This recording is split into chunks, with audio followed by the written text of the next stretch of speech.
Pemirsa, pemerintah DKI Jakarta memberlakukan aturan keluar masuk wilayah saat musim Lebaran. Petugas akan berjaga di 31 titik untuk membatasi mobilitas warga.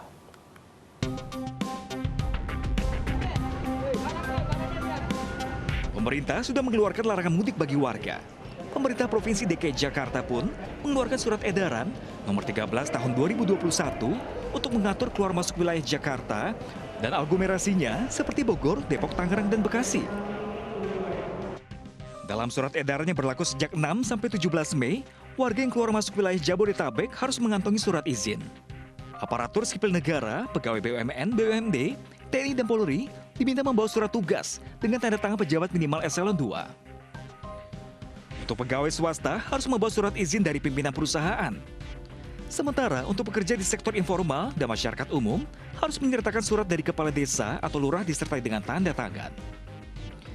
Sementara selama musim Lebaran tidak semua bus akan beroperasi.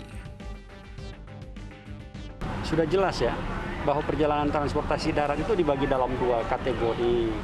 Ada yang angkutan umum layanannya ditutup. Iya. Kecuali untuk mengakomodir perjalanan yang dikecualikan. Oleh sebab itu kenapa dua terminal kami buka. Begitu ada yang mau melakukan perjalanan, ini akan kami koordinasikan untuk difasilitasi oleh perusahaan otobus untuk dilayani. Berarti itu antar Dishub DKI sama misalnya Dishub Jawa Timur atau Dishub DKI? Tentu Jawa Tengah pada gitu? saat bus itu akan berjalan, itu dibekali dengan surat jalan.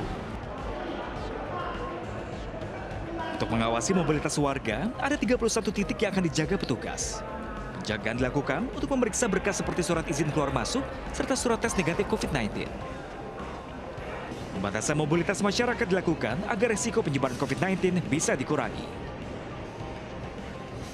Dari Jakarta, Nitya Azahra, Zikit Aryo, iNews melaporkan. 11 titik penyekatan dan 5 pos pengamanan telah disiapkan Polres Majalengka, Jawa Barat untuk mengantisipasi warga yang hendak mudik ke kampung halaman. Petugas akan memutarbalikkan kendaraan yang tetap nekat mudik Lebaran tahun ini.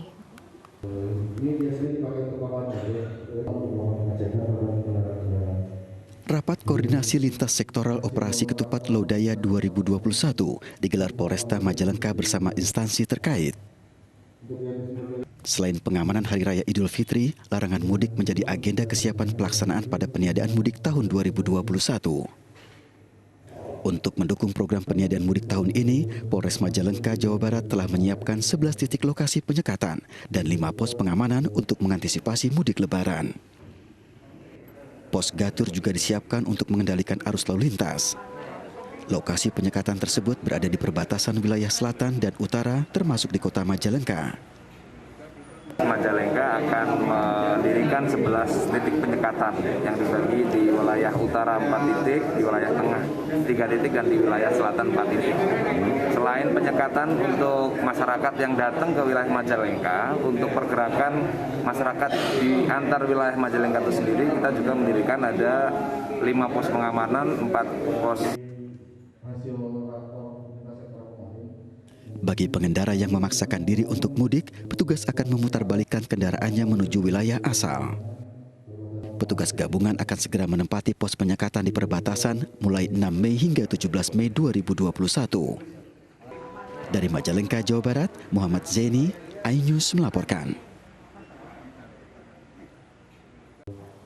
Ya, memang untuk aturan mudik ini sudah ditegaskan oleh pemerintah tidak boleh mudik. Namun pasti ada yang bisa melakukan perjalanan namun dengan syarat-syarat yang juga sudah ditentukan. Iya, mungkin untuk Lebaran tahun ini kita diajak untuk bersabar terlebih dahulu dan memanfaatkan virtual. Karena bisa nih kita nanti silaturahminya virtual atau bahkan bukbernya juga virtual. Betul. Nah, kita akan ke informasi selanjutnya pemirsa. Ini kami akan mengajak Anda untuk mengikuti konferensi pers soal daftar terduga teroris dan organisasi teroris yang akan disampaikan oleh Menko Polhukam. Dalam beberapa hari terakhir ini, pemerintah sejalan dengan pernyataan-pernyataan yang dikemukakan oleh Ketua MPR, Badan Intelijen Negara, pimpinan Polri, TNI, dan fakta bahwa banyak tokoh-tokoh masyarakat dan tokoh adat Papua yang datang ke pemerintah, ke kantor Menko Polhukam, serta pimpinan resmi di Papua, baik itu pemerintah daerah maupun DPRD, yang menyatakan dukungan kepada pemerintah Indonesia untuk melakukan tindakan yang diperlukan guna menangani tindak-tindak kekerasan yang muncul belakangan ini di Papua. Sejalan dengan itu semua, dengan pernyataan-pernyataan mereka itu, maka pemerintah menganggap bahwa organisasi dan orang-orang di Papua yang melakukan kekerasan masif dikategorikan sebagai teroris. Jadi yang dinyatakan oleh Ketua MPR, BIN, Polri, TNI, dan tokoh-tokoh Papua yang datang ke sini menyatakan mereka yang melakukan pembunuhan dan kekerasan secara brutal itu secara masif. Ini sesuai dengan ketentuan Undang-Undang Nomor 5 Tahun 2018, di mana yang dikatakan teroris itu adalah siapapun orang yang merencanakan, menggerakkan dan mengorganisasikan terorisme. Sedangkan terorisme adalah setiap perbuatan yang menggunakan kekerasan atau ancaman kekerasan yang menimbulkan suasana teror atau rasa takut secara meluas, yang dapat menimbulkan korban secara massal dan atau menimbulkan kerusakan atau kehancuran terhadap objek vital yang strategis, terhadap lingkungan hidup, fasilitas publik atau fasilitas internasional dengan motif ideologi, politik, dan keamanan. Nah, berdasar definisi yang dicantumkan di dalam Undang-Undang Nomor 5 tahun 2018, maka apa yang dilakukan oleh KKB dan segala nama organisasinya dan orang-orang yang berafiliasi dengannya adalah tindakan teroris.